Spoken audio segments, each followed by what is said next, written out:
Hello students. So today in this video we are going to solve JEE Advanced 2022 paper 1.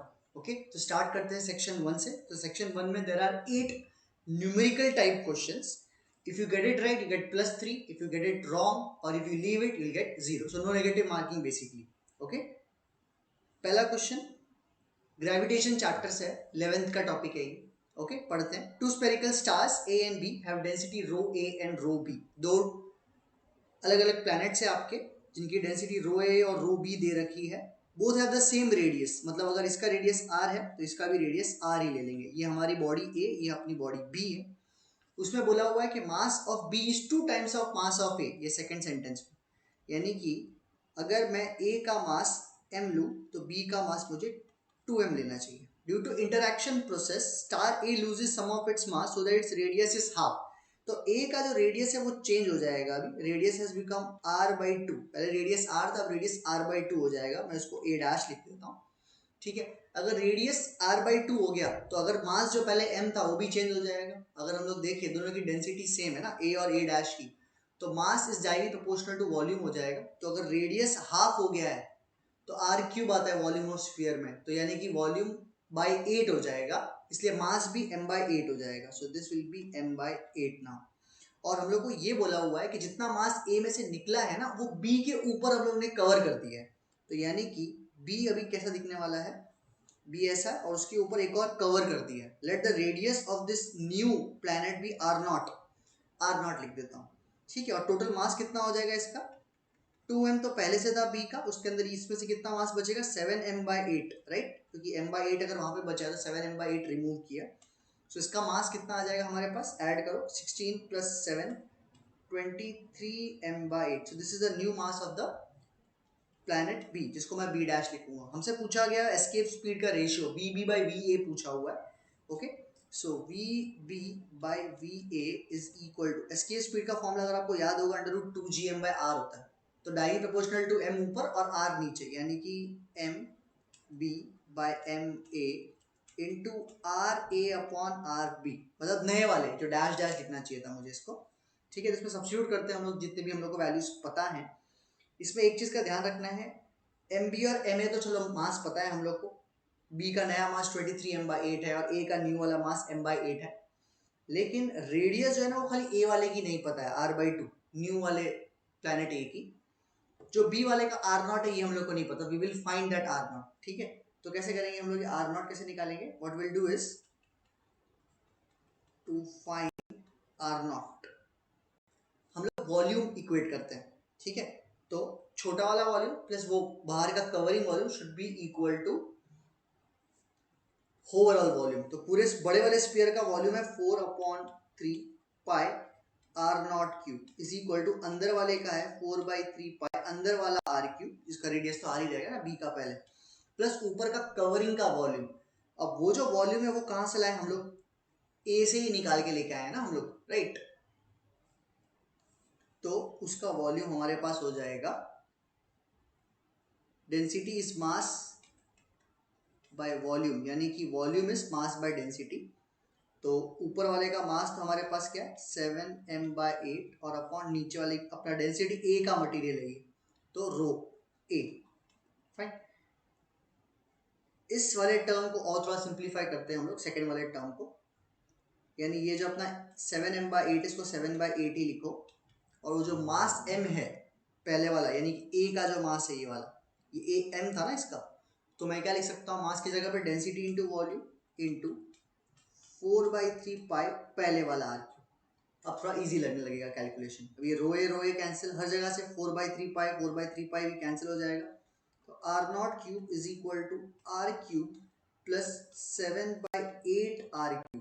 7/8 plus 1 कर देते हैं इसके अंदर, directly 15/8 r³ आ जाएगा. क्यूब रूट ले लेते हैं दोनों साइड से. ठीक है. तो दोनों साइड से अगर क्यूब रूट ले ले अपन तो क्या आ जाएगा हमारे पास, r0 is equal to 15⁻⁴ r, और 8 का क्यूब रूट 2 होता है, तो ये r0 का वैल्यू आ गया. ठीक है. तो कंटिन्यू करते हैं हम लोग ऊपर वाला सम. अभी ये डेंसिटी यहाँ से हटा देता हूँ मैं. इक्वल टू क्या आ जाएगा, √ऑफ mb, नया वाला मास कितना है 23m/8 और ma मास कितना दिया m/8, ये इधर. आर ए का वैल्यू कितना, नया वाला रेडियस r/2, और बी का रेडियस हमने अभी भी निकाला जो r0 लिखा हुआ 15, 1/3 और बाई टू ऊपर चला जाएगा, सब कुछ कैंसिल हो जाएगा, r 2 2 8 8 m और m भी कट गया, सिर्फ उधर 23 बचा है और नीचे 15⁻⁴। अगर आप क्वेश्चन देखेंगे उन्होंने भी 10n/15⁻⁴, तो उनके पास भी है डिनोमिनेटर में जो हमारे पास भी है, तो सिर्फ 10n बचता है न्यूमरेटर में, तो उस 10n को हम लोग 23 के साथ इक्वेट कर देंगे, अपने पास 23 अकेला बच रहा है, तो अपना n का वैल्यू कितना आ गया, 2.3 is my answer which I am going to write. ठीक है, क्वेश्चन नंबर 2 पे जाते हैं अभी अपन।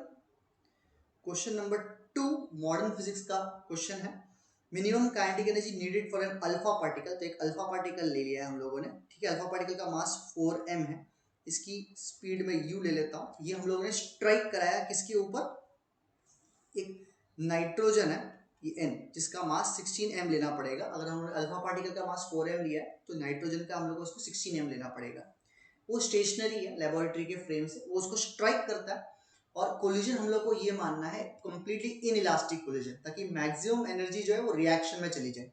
ओके, हम लोग को यहाँ पे मिनिमम काइनेटिक एनर्जी पूछा, इसलिए हम लोग इनइलास्टिक कोलिजन मानते हैं, ऐसे हम बहुत सारे केसेस ले सकते हैं, बट यहाँ पे अभी फिलहाल मिनिमम उन्होंने स्पेसिफाई कर दिया है, तो we will take that completely inelastic collision.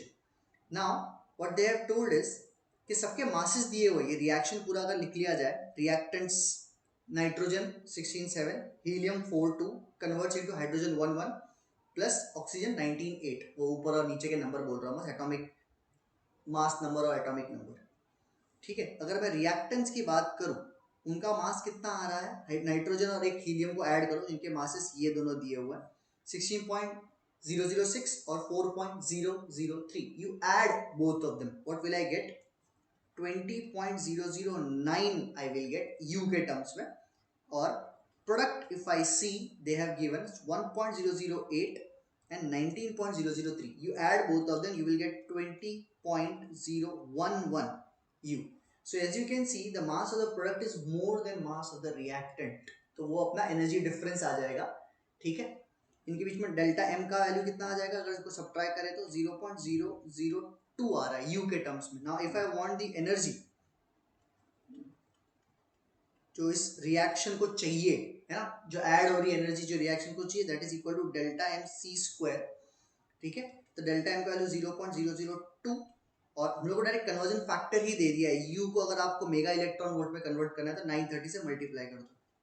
Okay, तो 93 इंटू 2 इज 186, एक जीरो और ये 3 डेसिमल यानी कि 2 डेसिमल, 1.86 मेगा इलेक्ट्रॉन वोल्ट हमारा एनर्जी आएगा। बहुत लोग हो सकता है ये सोचे कि यही हमारा फाइनल आंसर है, but that is not true.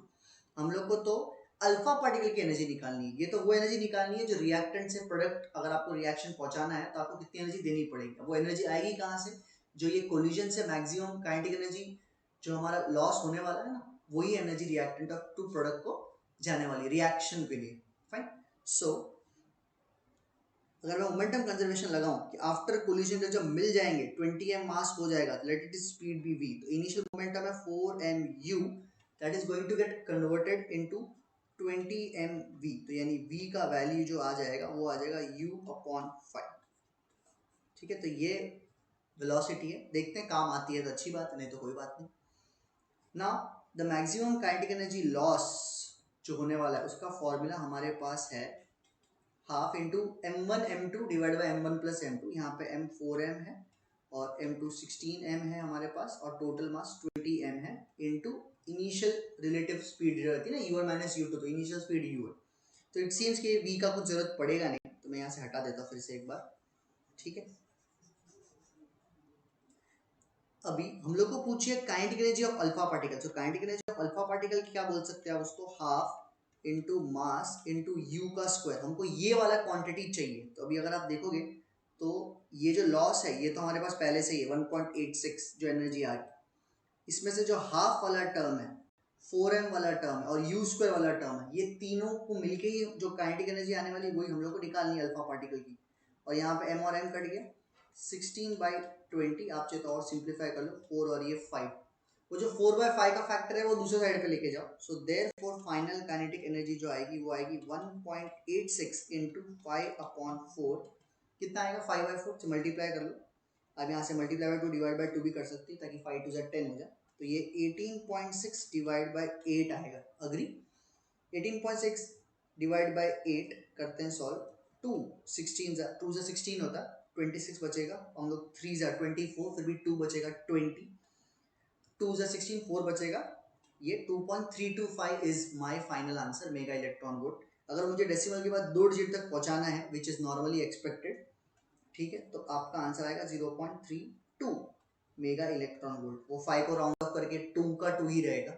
ठीक है, चलिए will move to the third question now.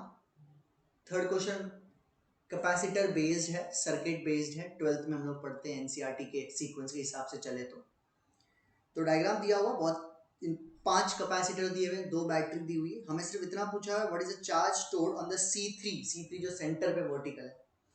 अब ये बैटरी के अगर एक एंड पे मैं 0 वोल्ट मान लेता हूँ तो यहाँ पे 2 वोल्ट मान सकता हूँ, पॉइंट्स पोटेंशियल्स एज्यूम कर सकते हैं। तो अगर इधर 2 है तो इधर भी 2 होगा, इधर भी 2 होगा, और नीचे का 0 इधर तक आ गया। तो आपको दिख रहा है कि C3 के अक्रॉस पोटेंशियल डिफरेंस 2 वोल्ट का ही है।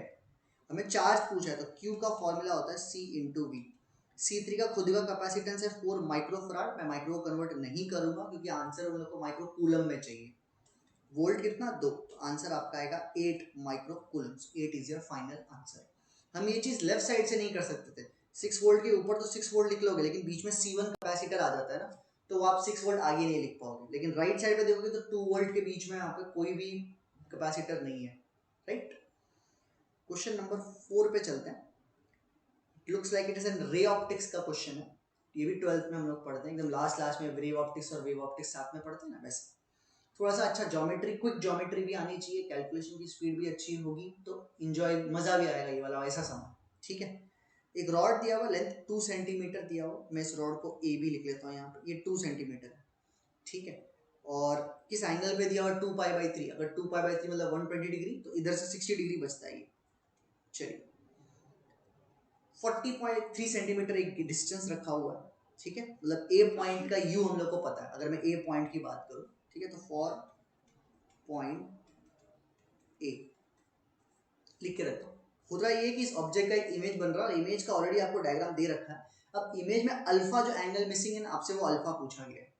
ठीक है, तो ये हम लोग बताते हैं। We will use for lengths 1/v minus 1/u is equal to 1/f। हो ये रहा है, हम लोग दोनों पॉइंट्स का, रॉड के ए पॉइंट और बी पॉइंट का दोनों का v निकालेंगे। ओके, अल्फा निकालने के लिए we need the base. Height already अच्छा है, आपको दे दिया है हाइट 30√3/13। आपको खाली बेस निकालना है। बेस क्या है? इमेज। आप पूरा ये डिस्टेंस निकालेंगे और फिर ये वाला डिस्टेंस निकालेंगे, इन दोनों को सब्ट्रैक्ट कर दोगे तो आपको नीचे का बेस मिल जाएगा। फिर tan अल्फा का फॉर्मूला लगाना रहेगा। लास्ट स्टेप बता रहा हूँ मैं सीधा। ठीक है, तो 1/v minus 1/u equal to 1/f। तो 1/v is equal to 1/u plus 1/f, जिसको सॉल्व करने पे v इज इक्वल टू आता है uf/u प्लस f। तो we will be directly using this formula for the v। ठीक है, तो पॉइंट ए के लिए v इज इक्वल टू, अगर मैं पहले u की बात करूँ तो 40/3 आएगा, माइनस 40/3, सो माइनस 40/3। f का वैल्यू भी क्वेश्चन में दिया हुआ है 10 सेंटीमीटर, सो ये 10 यहाँ नीचे दोनों को ऐड कर दो और यहाँ पे 10 क्या आ जाएगा वैल्यू। सॉल्व करते हैं इसको, -400 और नीचे 3 तो चलो कैंसिल हो जाएगा। -40 प्लस 30 कितना आएगा? -10 which gives me 40 centimetre plus में, राइट साइड पे आना ही था वो। ठीक है, वैसे ही अगर मैं अभी फॉर पॉइंट बी के लिए करता हूँ ऐसा काम। ठीक है, फिर से v इज इक्वल टू, इस बार मुझे यहाँ पे नीचे का बेस चाहिए होगा। अग्री? नीचे का बेस निकालते हैं, कलर आई शुड चेंज। और नीचे का बेस ये लेंथ कितना है? 30 60 90 ट्राइंगल है, ऊपर वाला एंगल 30 डिग्री हो जाएगा। Side opposite of 30 is half of the hypotenuse. Hypotenuse 2 centimetre का रॉड है, तो ये 1 सेंटीमीटर आ जाएगा। तो टोटल डिस्टेंस इस बार u कितनी हो जाएगी? 40/3 प्लस 1 इज 43/3, सो -40/3। और फोकल लेंथ अभी भी 10 ही रहेगा। -40/3 प्लस 10, कैलकुलेशन कर लेते हैं वापस। -430, नीचे का 3 इस बार भी कैंसिल हो जाएगा। और यहाँ पे हमारे, अच्छा ये 43, -43 प्लस 30 यानी कि -13, which will give me 4 30/13 plus में आ रहा है हम लोग को, राइट। अब ये तो पूरा डिस्टेंस हो गया, 430/13 अप्रोक्सीमेटली कितना होगा, यस ये 40 से तो कम ही होगा ना, आई बिलीव, यस 40 से तो कम ही होगा, यानी कि ये जो दूसरा वाला पॉइंट है ना ये नज़दीक है अपना, यानी कि this will be B dash and this will be A dash, ठीक है, ये पहले भी हम बता सकते थे। इनके बीच का डिस्टेंस निकालना तो सब्ट्रैक्ट करना पड़ेगा, राइट। तो base will be equal to, इनका सब्ट्रैक्शन कर दो, 40 minus 430/13, 13 into 4 520, 520 minus 430 whole divide by 13, ठीक है, करते हैं सॉल्व, कितना आएगा 420 माइनस 430 90 आ रहा, 90/13, ये अपना बेस हो गया, ठीक है। अब ट्राइंगल लगा देते हैं, tan ऑफ अल्फा साइड में कर रहा हूँ एकदम नीचे लेफ्ट साइड पे, देखो ध्यान दो, ये कैलकुलेशन नहीं दिखी शायद आपको, हाँ ये बेस वाला कैलकुलेशन हो गया। tan alpha is equal to opposite जो कि दे रखा है उन्होंने 30√3 डिवाइड बाई 13, और बेस निकाला हमने 90/13, चलो 13 कैंसिल हो गया, और ये 3 आएगा, √3/3 इज 1/√3, tan का वैल्यू 1/√3 कब होता है, जब अल्फा का वैल्यू π/6 होता है, तो π/n आंसर दिया हुआ है, तो आपका n का वैल्यू 6 आ जाएगा। Okay, I hope this is also clear. Next question पे चलते हैं, रोटेशनल डायनामिक्स 11th का है, मैकेनिक्स, जिनको मैकेनिक्स अच्छा लगता है they should definitely go for, थोड़ा काइनेमेटिक्स भी लगेगा इसके अंदर।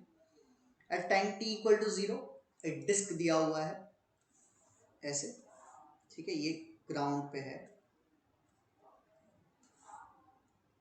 रेडियस 1 मीटर, कैलकुलेशंस थोड़ा इजी करने के लिए आपका, रोलिंग विदाउट स्लिपिंग, यानी v equal to omega R, A equal to alpha R, valid हो जाएंगे ये वाले, हॉरिजॉन्टल प्लेन बोला है तो, अल्फा दिया हुआ है 2/3, a small stone is stuck at to the disc at t equal to 0, it is at the contact point of the disc and the plane, यानी कि नीचे से स्टार्ट हुआ ऐसा, और हम लोग को बोला है t इक्वल टू √π सेकेंड्स के बाद ये आगे कहीं पे चला जाएगा, तो यहाँ पे कहीं पे पहुंच जाएगा आपका स्टोन ऐसा, अग्री, ठीक है, तो स्टोन ऐसे यहाँ पे पहुंच जाएगा, और कितना एंगल वो घूम लिया होगा, theta is equal to half alpha T square लगाएंगे, इनिशियल स्पीड 0 मानते हुए, अल्फा का वैल्यू कितना दे रखा है 2/3, और टाइम √π का स्क्वायर तो पाई, तो this is coming out to be π/3, π/3 मतलब 60 डिग्री हो गया, तो ये ऊपर वाला एंगल 60 डिग्री आता है, ये ट्विस्ट हो गया, तो अगर मैं एक वर्टिकल यहाँ पे लाइन बनाऊँ और एक हॉरिजॉन्टल लाइन बनाऊँ तो उसके हिसाब से ये 60 हो जाएगा, और यहाँ पे टेंजेंशियल डायरेक्शन में जो स्पीड आने वाली है ना v equal to omega R, और एक राइट साइड पे भी एक स्पीड आएगी, राइट, एक प्योर रोलिंग में दो वेलोसिटीज होती है ना, एक ट्रांसलेशन और एक रोटेशनल, ओमेगा आर वाली, ठीक है, तो ओमेगा आर टेंजेंशियल बना दिया और v डायरेक्शन राइट पे बना दिया मैंने, इस v equal to omega R वाले का स्पीड वर्टिकल डायरेक्शन से जो है वो 30 डिग्री पे है, अग्री, 60 का कॉम्प्लीमेंट्री एंगल। अभी हमें यहाँ पे क्वेश्चन में पूछा है यहाँ से कितना ऊपर जाएगा, तो मैक्सिमम हाइट के लिए आपको प्रोजेक्टाइल मोशन याद होगा, only y component is responsible, okay, so h max का फॉर्मूला इज y डायरेक्शन की स्पीड बाई 2g, और ऑब्वियसली नीचे एक और हाइट भी है, ये वाली अगर मैं लेंथ याद करूँ, ये वाली है ना, वो वाली लेंथ के ऊपर आपको अगर मैक्सिमम हाइट चाहिए कि कितना ऊपर गया है समझो ये आपका पूरा, तो उसके अंदर आपको ये नीचे की लेंथ भी कंसीडर करनी पड़ेगी, और आंसर देखोगे ना, it is giving as half plus x/10, तो एक्चुअली ये हाफ है ना वो नीचे का ही लेंथ है, और मैंने जिसको h max लिखा हुआ है वो एक्चुअली ये ऊपर का लेंथ है, ठीक है ना, तो नो प्रॉब्लम इन कैलकुलेशन, आप हाफ कंफर्म भी कर सकते हैं हम लोग अभी का अभी, साइड 30 60 90 डिग्री ट्राइंगल लें अगर अपन, ये 30 डिग्री हो जाएगा, side opposite of 30 is half of the hypotenuse, hypotenuse यहाँ पर रेडियस है, तो रेडियस 1 मीटर है अगर यहाँ पे, है ना, ये रेडियस 1 मीटर है, तो ये हाफ आने वाला है, और उसके ऊपर का लेंथ भी है हाफ ही आने वाला है, हाफ हाफ 1 आने वाला है, ओके, चलो, तो एच मैक्स निकाल लेते हैं, वाई कंपोनेंट मतलब ये अपना ओमेगा आर का cos 30 वाला कंपोनेंट, तो v equal to omega r, omega कैसे निकालोगे √π सेकेंड्स के बाद, yes, v is equal to 80 से भी निकाल सकते हैं अपन, omega is equal to alpha t से, so omega is equal to alpha t, और रेडियस आर ले लेता है, सो अल्फा का वैल्यू है 2/3, टी का वैल्यू है √π, और रेडियस तो 1 है तो कोई प्रॉब्लम नहीं है, ओके, मैंने omega is equal to omega naught plus alpha T लगाया यहाँ पे, सब्स्टिट्यूट करेंगे हम लोग इसका, तो हम लोग को आएगा v cos ऑफ 30 का होल स्क्वायर, नीचे कितना आएगा 2g, okay, let us simplify further, H max equal to V का वैल्यू डाल देते हैं 2/3, उसका स्क्वायर करो 4/9, पाई रूट पाई का स्क्वायर सिर्फ पाई, cos 30 इज √3/2, उसका भी स्क्वायर कर दो 3/4, और ये 1/2g को मैं 2 × 10 लिख देता हूँ। Let's simplify it further. Answer में x/10, नीचे वाला 10 चाहिए उनको, 4 4 कैंसिल, 3 और ये 3 भी आ गया यहाँ पे, हमारे पास बचता है π/6 और 10 भी यहाँ पे बचा है, तो 10 तो चला गया, तो मुझे सिर्फ π/6 का वैल्यू निकालना है, वही हमारा x है। Let us solve. So x is equal to π/6, pi का वैल्यू 3.14 डिवाइड बाय 6, तो ये आएगा 0.5 30 14, यानी कि 2 12 और 2 बचेगा फिर भी, सो 3, तो इस तरीके से रिकरिंग मैं इसको 0.52 पे छोड़ दूंगा, तो आंसर जो अपना है 0.52 आएगा। क्वेश्चन नंबर 6 करते हैं। अगेन रोटेशनल डायनेमिक्स मैकेनिक्स, थोड़ा सा टॉर्क का कॉन्सेप्ट, कपल का कॉन्सेप्ट यूज होगा यहाँ पे, ठीक है। सॉलिड स्फीयर दे रखा है यहाँ पे उन्होंने, mass 1 kg, radius 1 metre, again calculation part is quite easy, without slipping, pure rolling मतलब चल रहा है। Fix incline plane with an angle of inclination 30 degree from the horizontal, two forces 1 newton, मतलब ये 1 न्यूटन और ये भी 1 न्यूटन है, ठीक है। जिस तरीके से लगा रहे हैं दो फोर्स, ऐसा लग रहा है कि ऊपर जाएगा, बट ऐसा बोला हुआ है कि it will roll down, right, ठीक है। खुद का वजन का एक कंपोनेंट भी यहाँ पे आ जाएगा, अग्री, mg sin थीटा यहाँ पे आएगा, m कितना है इसका 1, g का वैल्यू 10, sin 30 यानी हाफ, यानी कि 5 न्यूटन नीचे की तरफ। पॉइंट ऑफ कांटेक्ट में फ्रिक्शन भी लगेगा, जो कि एक्चुअली अलोंग द सरफेस ऊपर की तरफ जाना चाहिए, क्योंकि ये फ्रिक्शन ही इसको क्लॉकवाइज नीचे की तरफ घुमा सकता है। उन्होंने जो 1 न्यूटन का जो कपल फोर्स दिया हुआ है, वो तो सिर्फ एंटी क्लॉकवाइज की तरफ घुमा सकता है। r का वैल्यू 0.5, रेडियस 1 मीटर है, लेकिन वो जो डिस्टेंस है ना स्मॉल r, फोर्स का और सेंटर का, वो यहाँ पे 0.5 मीटर अप्लाइड फोर्स का, जो उन्होंने 1 न्यूटन का दिया हुआ। हमें acceleration of the sphere down the plane पूछा, तो क्या करेंगे हम लोग, पॉइंट ऑफ कांटेक्ट, ये P पॉइंट है ना, उसके यहाँ पे अबाउट टॉर्क कैलकुलेशन कर लेते हैं, ठीक है। तो टॉर्क का फॉर्मूला I अल्फा होता है, कौन कौन टॉर्क लगा रहा है, एक तो कपल फोर्स लगा रहा है, बट वो एंटी क्लॉकवाइज लगा रहा है, तो उसको माइनस लिखना पड़ेगा, माइनस कपल का टॉर्क का फॉर्मूला क्या होता है, उनके बीच का सेपरेशन, जो कि r + r 2r है, और r का वैल्यू तो 0.5 है, यानी कि 1 इंटू कोई भी individual force anti clockwise, plus mg sin theta, यानी कि 5 इंटू अपना ये r, radius of the sphere वो 1 है। तो बस दैट्स इट, यही टॉर्क प्रोड्यूस कर रहे हैं ये दोनों। फ्रिक्शन का तो मैंने पॉइंट ऑफ कांटेक्ट लेने के बाद फ्रिक्शन नहीं आएगा ना, फ्रिक्शन का टॉर्क अगर पॉइंट ऑफ कांटेक्ट के अबाउट ले रहे हैं टॉर्क। आई अल्फा, सॉलिड स्फीयर का पॉइंट ऑफ कांटेक्ट मतलब टैंजेंट, उसके लिए 7/5 याद रखना पड़ेगा, 7/5 mr², 1 × 1 का स्क्वायर इंटू अल्फा का वैल्यू निकलेगा, although a equal to alpha r, जो r है अपना radius of the solid sphere, उसका r का वैल्यू 1 है। ध्यान से देखना, उन्होंने जो स्मॉल r दिया, मैं जो कब से r की बात कर रहा हूँ, कब स्फीयर का r लग रहा है, कब इनका गिवन स्मॉल r है, वो ध्यान देना। स्मॉल r जो है वो तो सिर्फ कपल नहीं लगने वाला है, बाकी तो जब भी मैं r बोल रहा हूँ वो अपने सॉलिड स्फीयर का रेडियस ही है वो, ठीक है। कैलकुलेशन कंटिन्यू करते हैं, माइनस प्लस 5 यानी कि 4 equal to 7.5 into alpha, so therefore alpha is equal to 5 4 20/7, 20/7 को सॉल्व कर लेते हैं अपन, 2.60 बचेगा ना, तो 8 56, 4 बचेगा, 5 50 बचेगा, फिर 7 राउंड फिगर करेंगे तो 2 पॉइंट, अल्फा का वैल्यू 2.86 होगा, अग्री, ठीक है। 2.86 ये अल्फा आ गया, यही a का वैल्यू मैग्नीट्यूड वाइज भी सेम ही होगा, because a is equal to alpha r, r का वैल्यू 1 है, so your answer is 2.86 metre per second square. I hope this is clear, fine. Next question पे बढ़ते हैं अपन। क्वेश्चन नंबर 7, LC सर्किट 12 का EMI बेस्ड चैप्टर है, inductance दिया हुआ, तो एक सर्किट में L का वैल्यू 0.1 हेनरी दिया हुआ है, उसी के अंदर कैपेसिटर B है, C is equal to 10⁻³ farad, और ये लूप ऐसा है। LC सर्किट तो इतना ही होता है। Area of the circuit 1 metre square दिया, it is placed in a constant magnetic field B0 which is perpendicular to the plane of the circuit at time t equal to 0, पहले constant था, बाद में t equal to 0 के बाद the magnetic field started varying as B is equal to B0 plus beta t, तो EMF जो induce होगा वो हो जाएगा d phi by dt, ठीक है। और आपको फ्लक्स बी इंटू एरिया होता है, एरिया तो 1 मीटर पर स्क्वायर है, फिर से कैलकुलेशन इजी कर रहे हैं आपकी, और इसको डिफरेंशिएट करो, बी नॉट का डिफरेंशिएशन 0 और बीटा टी का सिर्फ बीटा आने वाला है ना, टी का differentiation 1, beta is 0.0404 Tesla, unit का हम लोग को इतना टेंशन लेने की जरूरत नहीं, टेस्ला पर सेकेंड। तो यहाँ पे मुझे नीचे एक बैटरी बना देनी चाहिए कांस्टेंट वोल्टेज की 0.04 वोल्ट है ना, वो टेस्ला पर सेकंड, भली वहाँ पे बीटा का वैल्यू दे रखा और ये अभी हम लोग का जब ईएमएफ निकाल रहे हैं तो it has become volt now, ठीक है। तो ईएमएफ 0.04 वोल्ट आया। करंट पूछा है हम लोग को, फाइंड द मैक्सिमम करंट, तो मैक्सिमम करंट तब आएगा जब इंडक्टर स्टेडी स्टेट में चला जाएगा, ठीक है ना। इनिशियली तो इंडक्टर करंट को फ्लो होने देगा नहीं, पर धीरे धीरे उसको एक्सपोनेंशियल ग्रोथ जो भी आना होगा और मैक्सिमम करंट आ जाएगा बाद में। वो टाइम पे हम बोल सकते हैं कि बैटरी ने जितना भी वर्क किया होगा तो वो थोड़ा सा इंडक्टर में मैग्नेटिक फील्ड के फॉर्म में, थोड़ा सा कैपेसिटर में स्टोर है, ठीक है।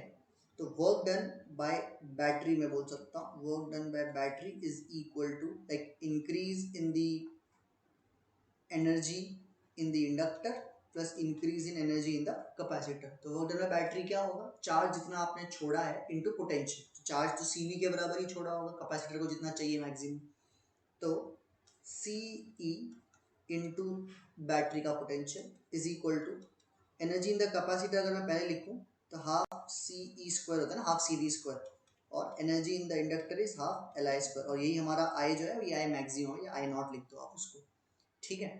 कैलकुलेशन कंटिन्यू करता हूँ, CE स्क्वायर और ये हाफ C स्क्वायर इधर आ जाएगा तो सिर्फ हाफ CE स्क्वायर बचेगा, और यहाँ पे हाफ LI स्क्वायर भी बचा, half half cancel, so basically I square is equal to CE square divide by N, root भी लेना पड़ेगा ना बाद में करंट को, हमें पूछा maximum magnitude of the current milliampere में चाहिए, चलो ठीक है करते हैं कैलकुलेट, फाइन। तो C का वैल्यू दिया हुआ है 10⁻³ EMF निकाला हम लोगों ने 0.04 यानी कि 4 इंटू 10⁻² का whole square divide by inductance 10⁻⁻1 आ गया, ठीक है। तो ये -1 और -3 मतलब -2 बचेगा, आप इसका रूट अभी ही ले लोगे तो और भी बेटर है, ठीक है। तो I का इधर इज इक्वल टू कितना आ जाएगा, 10⁻² का -1 और यहाँ पे 4 इंटू 10⁻², तो -2 और -1 इनके -3 हो तो मिली एम्पियर में चला गया, तो सीधा 4 milliampere is your final answer. I hope this is also clear. Section 1 का लास्ट क्वेश्चन कर लेते हैं, प्रोजेक्टाइल मोशन से रिलेटेड है, अगेन काइनेमेटिक्स जिसको थोड़ा अच्छा लगता है, पार्ट 1 है, उसको ये करने में मजा जरूर आएगा। A projectile is fired from a horizontal ground with a speed v, तो पहले हम लोगों ने v स्पीड से थीटा एंगल पे ऐसा फेंक दिया, तो it is suppose to go like this, right, है ना, और g ग्रेविटी दी हुई है, range of the projectile d दिया हो, यानी ये पूरा डिस्टेंस आपका d है। अब वो लोग बोल रहे हैं कि if at the highest point in its trajectory the projectile enters a different region, यानी कि टॉप मोस्ट पॉइंट पहुंचने के बाद रीजन जो है वो चेंज हो गया, रीजन 2 बोल देता हूँ लेट्स से मैं उसको, और ये पहला रीजन 1 था, रीजन 2 में g का वैल्यू जो है ना वो अलग है, g dash is equal to g divide by 0.81 है, तो g का वैल्यू कैसा हो गया है, ऐसा बोल सकते हैं कि इंक्रीज हो गया, 0.81 डिनोमिनेटर में मतलब इंक्रीज हो गया। अगर g का value in any case increase अगर हुआ है ना, g 0.81 तो ऊपर 100 इंक्रीज हो गया है g का वैल्यू, तो मतलब अभी प्रोजेक्टाइल कैसा आएगा, और भी जल्दी नीचे आना चाहेगा, अग्री, और भी जल्दी नीचे आ जाएगा, राइट। तो जो पहले वहां पे जाने वाला था d तक वो अभी यहाँ पे ऐसे ही गिर जाएगा, ठीक है। तो इनिशियल स्पीड तो अभी भी u cos थीटा ही रहेगी, ओके। तो हमें d का फॉर्मूला तो पता है, टोटल d क्या आने वाला है हमारे पास, ये 2u square sine theta cos theta by g, की जरूरत पड़ी तो देख लेंगे अपन। नया वाला जो d डैश होने वाला है यानी कि ये वाला डिस्टेंस, इसके अंदर पहला हाफ पार्ट तो d/2 के बराबर ही होगा, पर दूसरा half is going to change, दूसरा हाफ मतलब इट्स लाइक नाउ आपको ये कंसीडर करना है कि पार्टिकल एक टावर से छोड़ा गया, h हाइट पे था ये टावर, h हाइट का टावर था, वहां से u cos से छोड़ा और कितने टाइम में वो नीचे आ जाएगा, तो रेंज जो बचा हुआ डिस्टेंस है आधे डिस्टेंस से आगे वो हम निकाल सकते हैं u cos theta into time of flight, u cos theta into time. Time का फॉर्मूला क्या रहता है, 2h/g रहता है, अंडर रूट 2h/g जब आप हॉरिजॉन्टल प्रोजेक्टाइल फेंकते हो तो 2h, बस यहाँ पे g की जगह पे g dash you will have to use, agree, बराबर। h तो पुराना वाला हाइट ही है जो आपने पहले अब g से निकाल लोगे, h is equal to u square sine square theta by 2g। g dash की जगह पे I will write g by 0.81, 0.81 नीचे है, बराबर, उसका रूट 0.9 हो जाएगा और वो बाहर ऊपर आ जाएगा, जो सबसे नीचे है वो सबसे ऊपर आ जाएगा। अब अगर आप ध्यान दोगे तो ये पूरा टर्म जो है ना u cos theta into under root 2h/g, ये एकदम वैसा का वैसा ही है जैसा अगर g रीजन चेंज नहीं होता तो आता, अग्री। तो जो फर्क है ना वो खाली 0.9 का ही फर्क है। तो मैं इसको डायरेक्टली ऐसा लिखने वाला हूँ, अभी ध्यान देना, d dash is equal to d by 2 plus ये रीजन भी d बाई 2 ही होता, बस ये 0.9 का एक फर्क आ गया, तो d बाई 2 कॉमन ले लो, 1 plus 0.9 is 1.9, 1.9 divide by 2 is 0.85, so 0.85 should be your answer, जो उनको एक्सपेक्टेड है, d डैश का वैल्यू nd, तो 0.958595, कैलकुलेशन देखना एक बार, ठीक है। I hope this question is also clear to you, है ना। ये क्वेश्चन जैसा मैंने कहा 11th का था, motion in plane. Now will go to the next section, ठीक है। सेक्शन बी स्टार्ट करते हैं। तो section B consist of 6 questions and maximum marks that you can get is +4, okay. ये वो टाइप के क्वेश्चन है जिसके अंदर multiple correct can be there, एक भी सही हो सकता है, दो भी सही हो सकते हैं, हो सकता है 3 सही हो सकता है चारों सही हो, फाइन। बट ये सेफर क्वेश्चंस में आते हैं, बिकॉज अगर आपको श्योरिटी है कि इनमें से एटलीस्ट ये वाला तो पक्का सही है, एक तो सही आपने मार्क किया तो आपको 1 मार्क मिल जाएगा। अगर आपको लगता है कि 2 सही है, ओके, और हो सकता है कि 2 से ज्यादा करेक्ट हो, लेकिन आपने 2 मार्क कर दिए तो यू विल गेट 2 मार्क्स। अगर समझो 3 सही है, मतलब आपने 3 टिक किए बट चारों सही थे, तो यू विल गेट +3 मार्क्स। और अगर चारों सही है, आपने चारों मार्क कर दिए तो सीधा +4 मार्क्स, ओके। अगर एक ही सही है और आपने एक ही मार्क किया तो डायरेक्ट 4 मार्क मिल जाएंगे, ओके, फाइन। और उसके अलावा कोई भी दूसरा केस होगा, अगर आपने गलत वाला मार्क कर दिया तब -2 directly, okay. So let's start. So पहला वाला ये जो क्वेश्चन है इसके अंदर, यानी क्वेश्चन नंबर 9 था, ये कैपेसिटर्स पे है, as we can see in the figure. दो कैपेसिटर्स स्ट्रक्चर दिए हुए हैं, दोनों में बैटरी सेम है। पहले वाले में डाइलेक्ट्रिक डाली हुई है और दूसरे वाले में ना डाइलेक्ट्रिक तो उधर ही है, बट कैपेसिटर के प्लेट्स को थोड़ा सा और दूर लेके चले गए, d/2 हो गए, ओके। तो इतना ही डिटेल्स दिया हुआ है, आपको 4 ऑप्शंस पढ़ के क्वेश्चंस को इवैल्यूएट करते जाना है, फाइन। तो क्वेश्चन में पहले पूछा हुआ इलेक्ट्रिक फील्ड का क्या होगा, मतलब कंपेयर टू जो पहले थी और अब क्या हो जाएगी। दूसरा है कैपेसिटेंस के बारे में, तीसरा है पोटेंशियल्स के बारे में, और चौथा है वर्क के बारे में। तो अगर आप प्लेट्स को दूर लेके जाते हो तो कैपेसिटेंस आपने चेंज कर दिया, पूरा स्ट्रक्चर चेंज कर दिया, सी चेंज हो गया, पर पोटेंशियल सेम है, बैटरी मेन सेम है, right.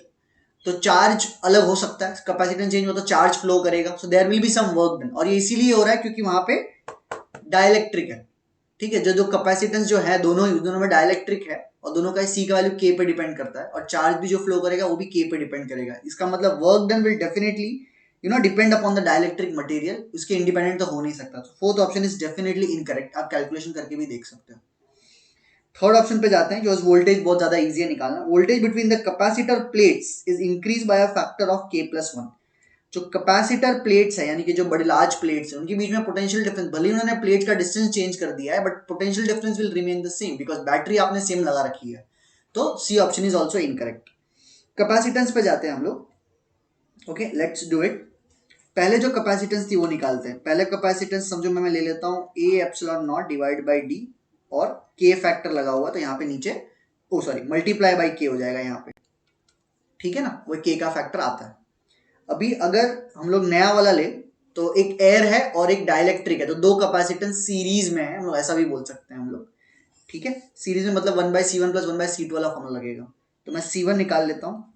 C1 will be is equal to, A तो सेम रहेगा, एक तो एयर वाला लिख देता है पहले, ये डी रहेगा एयर, और C2 है A ε0 डिवाइड बाय फिर से डी, बट यहाँ पे इस बार के का फैक्टर आ जाएगा, ठीक है। इसको सी इक्वल निकाल लेता हूँ, सी सीरीज 1/C सीरीज इक्वल, इनको उल्टा करके ऐड करना है, A ε0 plus d by A ε0 के, which will come out to be d upon A ε0, और 1 + 1/k को मैं k + 1/k लिख सकता हूँ, ठीक है। तो ये 1/CS आ गया। अगर आप ध्यान से देखोगे, मैं इसको 1/c में लिख देता हूँ, 1/c is equal to D upon A epsilon naught K. तो ये फैक्टर यहाँ पे दिख रहा है, D by I B epsilon naught भी और के का फैक्टर भी है। तो 1/cs can be written as K plus 1, ठीक है, के प्लस 1 डिवाइडेड बाई क्या आ जाएगा वहां पे अपना c। सो देयरफॉर जो नया वाला हमारा सीरीज में लगा हुआ है, so that is equal to therefore cs is equal to c divide by k plus 1। तो yes, decrease by a factor of k plus 1 का ऑप्शन जो है एकदम सही है, ठीक है, decrease by a factor of 1 by k plus 1। So B option is correct. A को भी चेक तो करना पड़ेगा हम लोग को, because multiple correct is possible. Fine. तो पहला ऑप्शन कहता है electric field inside the material has change by a factor of 2k। Let's see क्या होता है कि नहीं होता। पहले वाला डायरेक्ट आप इलेक्ट्रिक फील्ड निकाल सकते हो। अर्लियर इलेक्ट्रिक फील्ड कितना होगा, E इज इक्वल टू, आपको पता है V is equal to E D रहता है, तो E is equal to V by D यहाँ पे हो जाएगा, ठीक है, पोटेंशियल डिफरेंस अपॉन डी। पर वो जो मीडियम है उस डाइलेक्ट्रिक है ना, तो उसको आप इधर के फैक्टर से आपको उसको डिवाइड कर देना होता है, तो यहाँ पे के आ जाएगा इलेक्ट्रिक फील्ड जो होती है, ठीक है, किसी भी मीडियम में। अब नया वाला इलेक्ट्रिक फील्ड कैसे निकालेंगे, पोटेंशियल डिफरेंस निकालेंगे। हम लोग को मालूम है कि दो कैपेसिटर्स है यहाँ पे, एक एयर वाला और एक हमारा के वाला, ठीक है। तो टोटल पोटेंशियल तो वी ही है यहाँ पे अपना, बट इसके अक्रॉस कितना पोटेंशियल डिफरेंस आ जाएगा, इसको मैं V2 लिख देता हूँ। V2 कैसे निकालेंगे हम लोग, V2 इज इक्वल टू, हम लोग को मालूम है सीरीज में चार्ज सेम होता है, इसलिए C और V इनवर्सली रहते हैं, इसलिए V जो है वो इनवर्स रेशियो में डिवाइड हो जाएगा, यानी कि C1 divide by C1 plus C2 into total V, right. तो ऊपर वाला जो C1 है वो कितना आ जाएगा, मैं यहाँ पे अलग से निकाल लेता हूँ, V2 is equal to C air वाला, यानी कि A epsilon naught by D, और नीचे इन दोनों का एडिशन, और दोनों में ही तो A epsilon naught by D तो आता ही है, तो 1 प्लस बस इधर एक K का फैक्टर आता है, राइट, इंटू टोटल V। तो ये पूरा टर्म कैंसिल हो जाएगा और हम लोग को मिलेगा V divide by 1 plus K आ रहा है हमारे पास पोटेंशियल, और तो नया इलेक्ट्रिक फील्ड क्या आ जाएगा, न्यू इलेक्ट्रिक फील्ड कितना हो जाएगा, V is equal to E D, यानी E is V by D again, so V divide by 1 plus K into D. इस बार हमें K लगाने की जरूरत नहीं है, because we already consider that part, right. वो K की वजह से जो इलेक्ट्रिक फील्ड वहां पे होनी थी, अगर आप K का फैक्टर चलो लगा भी लेते हैं अगर अपन, है ना, ये K यहाँ पे मैं ले लिया डिवाइड बाई डी में, तो आप देखोगे जो फैक्टर जो चेंज हो रहा है वो है 1 प्लस K का फैक्टर आ रहा है। पहला जो इलेक्ट्रिक फील्ड है V बाई डी के, और अभी वाला जो इलेक्ट्रिक फील्ड है उसमें सिर्फ 1 प्लस K का फैक्टर का फर्क है, तो basically A option is also incorrect. So the correct answer is option B. You go. Next question जाते हैं, क्वेश्चन नंबर 10। करंट इलेक्ट्रिसिटी का ये क्वेश्चन है, एक कॉम्प्लेक्स सर्किट दिख रहा है हम लोग को, ओके, और रेजिस्टर्स हैं, दो बैटरीज हैं, सबके ही वैल्यूज उन्होंने क्वेश्चन में दे दिए, हम लोग को बस अलग अलग ब्रांचेस से करंट निकालने हैं। चार ऑप्शंस को देख के पता चल रहा है, ओके। तो आपको बेसिकली किरचॉफ लॉ लगा के हर एक का करंट निकाल लेना है, तो ये आप ये कैलकुलेट कर पाओगे। लेट्स डू इट, ठीक है। तो कुछ करंट हम लोग एज्यूम कर लेते हैं कि ये बैटरी से, ये E2 से 2I करंट निकल रहा है। E2 का वैल्यू कितना दिया हुआ, बाय द वे उन्होंने 6 volt, so this is 6 volt. Resistance, each resistance 1 ओम के, तो सारे के सारे 1 ओम के रेजिस्टेंस है, 1 ओम 1 ओम 1 1 ओम 1 ओम और ये 1 ओम। 6 वोल्ट की बैटरी है E2 और E1 है 12 वोल्ट की बैटरी। ये 2I वाला जो करंट आया है वो आगे जाके दो में डिवाइड हो जाएगा, let this be I। Symmetry है ना, स्ट्रक्चर ऊपर और नीचे का सिमेट्रिक है, राइट। तो I ऊपर से जाएगा और I नीचे से जाएगा। ये I जब ऊपर जाएगा, मैं यहाँ पे कुछ मान लेता हूँ, I नॉट मान लेता हूँ, तो here will be I minus I not, right, Kirchhoff का first law.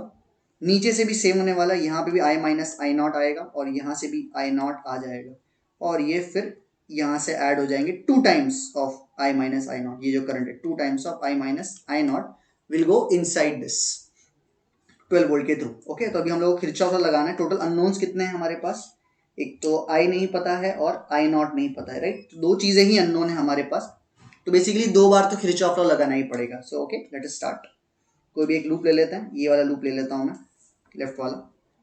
Plus minus current plus minus, और ये माइनस प्लस बैटरी का। यहाँ से स्टार्ट कर रहा हूँ मैं क्लॉकवाइज घूमते हुए, माइनस IR यानी कि I इंटू 1, फिर यहाँ पे भी minus I not into 1। Next क्या आएगा हमारे पास, माइनस, इस बार करंट कितना ऐड हो रहा है इसके अंदर, 2I लिया था हमने, सो 2I इंटू 1, और बैटरी का हमारे प्लस 6 इक्वल टू 0। तो सारे माइनस वाले उधर लेके चले जाओ, एक साइड पे लेके आ जाओ। यहाँ पे ये एक I है और ये एक I है, यानी कि 3i plus I naught equal to 6. So this is my first equation. अच्छा इक्वेशन है, सिंपल सा इक्वेशन लग रहा है. अब एक और कोई लूप ले लेते हैं इसका, ये वाला एडजेसेंट वाला लूप, नीचे वाला लूप ले लेते हैं, या ऊपर वाला भी लोगे तो भी प्रॉब्लम नहीं, ये वाला एडजेसेंट लूप ले लिया मैंने. ओके स्टार्ट करते हैं. ये यहाँ से स्टार्ट करता हूँ मैं, ऊपर जाता हूँ.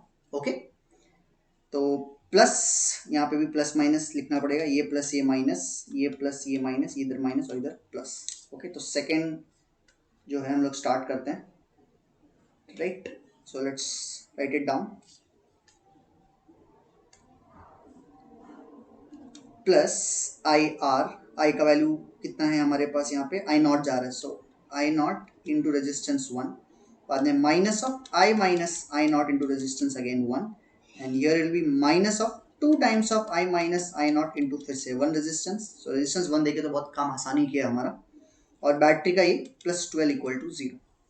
राइट नीचे कर लेता हूँ मैं ये. यस करते हैं सॉल्व इसको हम लोग. आई नॉट और इधर एक आई नॉट है, माइनस माइनस प्लस भी हो जाएगा.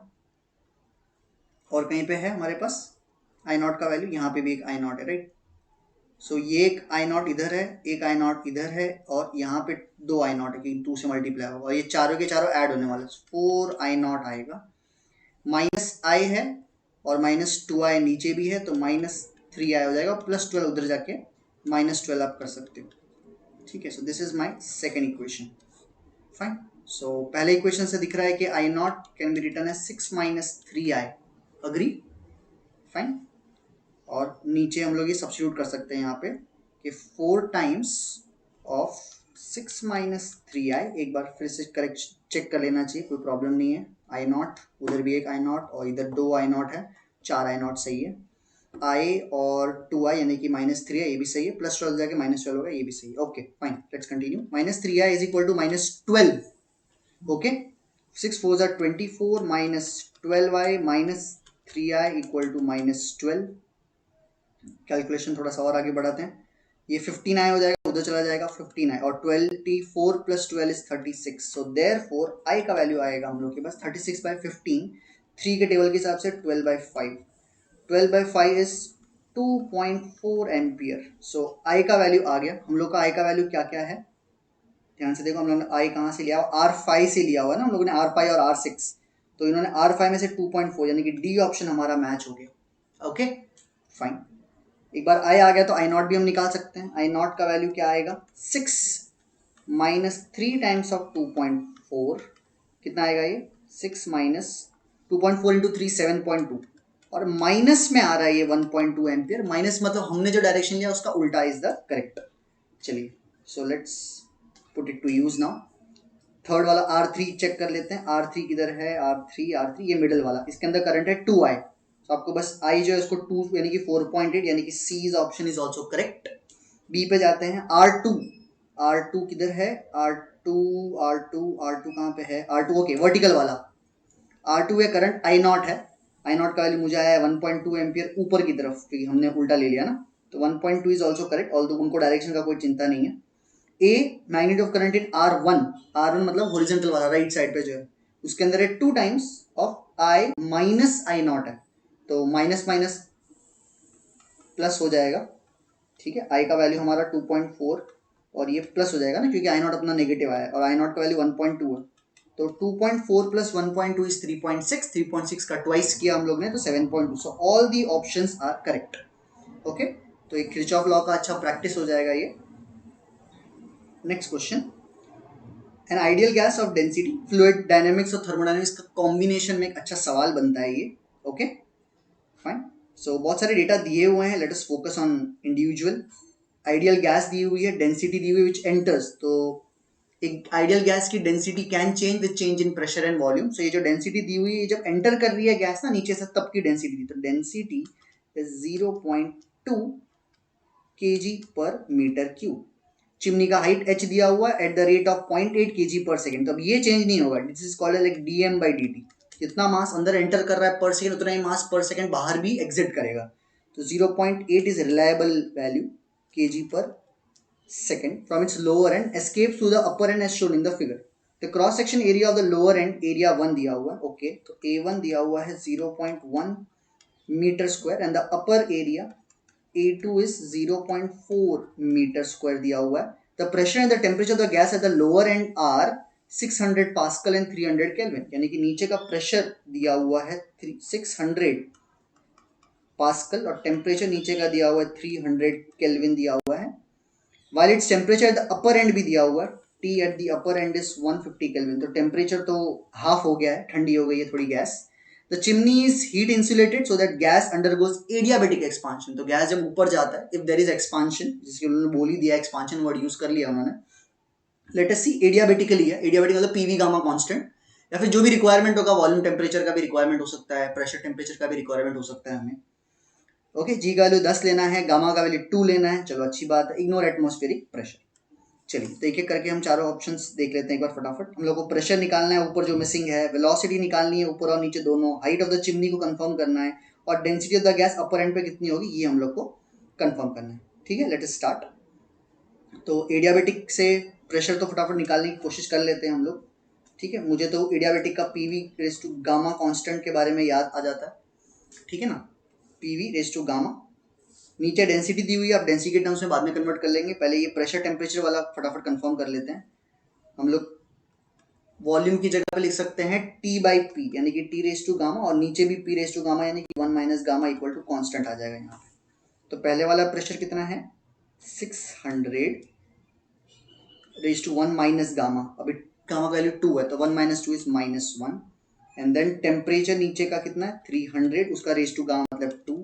ऊपर का प्रेशर नहीं पता है, पावर -1 लेना है इसका भी, और ऊपर का टेम्परेचर 150 लेना है, इसका भी पावर 2 लेना है हम लोग को. ठीक है, जो भी पावर -1 है वो नीचे चले जाएंगे डिनोमीटर में.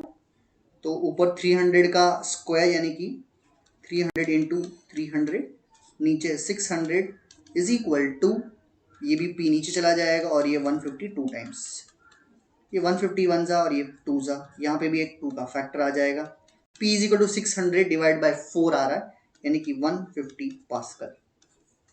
राइट, तो उन्होंने क्या दिया हुआ प्रेशर 300 पास्कल दिया, दैट इज इनकरेक्ट. तो ये ऑप्शन इज इनकरेक्ट. नेक्स्ट हम लोग फिर डेंसिटीज पे चले जाते हैं अभी. ओके, डेंसिटी के साथ क्या रिलेशन रहेगा हमारा, formula P is equal to rho R T by M naught भी होता है. Right, P V raise to gamma दिया हुआ है ना, so P V raise to gamma is equal to क्या प्रोपोर्शनल टू हम लोग बोल सकते हैं प्रेशर. वॉल्यूम की जगह क्या लिख सकते हैं, density is mass by volume, so volume is mass by density. Mass तो सेम रहेगा, डेंसिटी डिनोमिनेटर में आ गया यानी कि rho raise to gamma equal to constant बोल सकते हो. तो ये relation we will use P by rho gamma. ठीक है, तो डेंसिटी यहाँ पे नीचे की दे रखी है, ऊपर की निकालनी है, वी कैन डू दैट. सो नीचे का प्रेशर कितना दिया है 600, नीचे की डेंसिटी कितनी दे रखी है 0.2 और गामा का value power 2 is equal to, ऊपर का प्रेशर हमने निकाला ना, राइट 150 निकाला, यस 150, और नीचे का गामा रेज टू 2. 150 1 जा 150 4 जा, आप रूट निकाल सकते हो, राइट 4 का रूट 2 हो जाएगा और ये 0.2 रह जाएगा is equal to 1 by gamma. So therefore gamma at the upper end will be 0.2/2 यानी कि 0.1 kg पर मीटर क्यूब, और उन्होंने डेंसिटी दे रखी है 0.05. So D option is also incorrect. Next जाते हैं हम लोग B option, velocities. Equation of continuity के हिसाब से आपको याद होगा A1 V1 equal to A2 V2 होता है, लेकिन वो तब हम लोग लेते हैं, फ्लूइड की बात कर रहा हूँ, वो तब लेते हैं जब आपका इनकम्प्रेसिबल गैस होता है.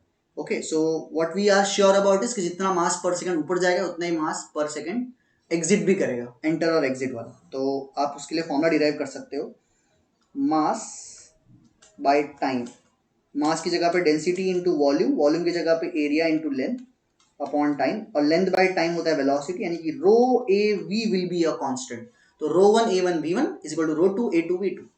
ओके, तो रो 1 नीचे का रो हमारा आया 0.1, नीचे का एरिया कितना आया है बाय द वे, नीचे का एरिया कितना है दिया हुआ है ना 0.1, और नीचे की वेलोसिटी निकालनी है, और यही mass upon time. Mass upon time तो जैसा मैंने कहा रिलायबल क्वांटिटी 0.8.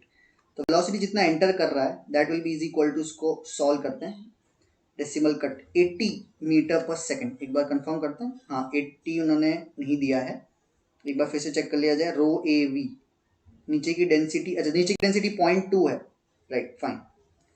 0.2 है, इसको सॉल्व करेंगे तो हम लोग को 40 मीटर पर सेकंड है नीचे की स्पीड जो कि उन्होंने दी हुई है। Lower end velocity is 40 metre per second. ऊपर की भी निकाल लेते हैं हम लोग फटाफट, है ना, कहीं साइड में निकाल लेता हूं मैं।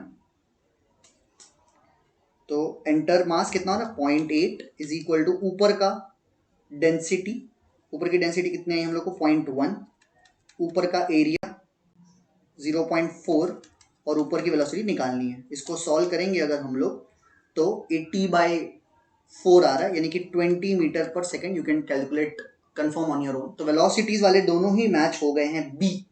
अब सी कंफर्म करना है हम लोग को कि हाइट ऑफ द चिमनी है कि नहीं, तो इसमें बर्नौलीज प्रिंसिपल लगानी है। ठीक है, मैं यहाँ से कुछ चीज़ें रफ कर देता हूँ, जगह हो जाएगी थोड़ी सी। बर्नौलीज प्रिंसिपल अगर आपको याद होगा, P plus rho G H plus half rho V square का टर्म जो है ऊपर और नीचे मैच करना चाहिए। ठीक है, so let us do it. नीचे का प्रेशर कितना निकाला हम लोगों ने 150 नहीं 600 plus half rho V square, नीचे की डेंसिटी 0.2 और नीचे की वेलोसिटी कितनी आई हम लोग को, नीचे की वेलोसिटी 40 का स्क्वायर और नीचे की हाइट 0 ले लेते हैं। दिस कन्वर्टेड इनटू ऊपर का प्रेशर, ऊपर का प्रेशर 150 आया है plus rho G H. Okay, तो अभी प्रॉब्लम ये है कि इसके अंदर भी कंप्रेसिबिलिटी रिक्वायर्ड थी, है ना। हम लोग मान रहे थे कि रो पूरा टाइम सेम रहेगा। ठीक है, तो अगर मैं रो ले लेता हूँ, ऊपर का रो ले लेता हूँ अगर, तो उससे कुछ तो आंसर जो भी आएगा वो गलत ही आना है।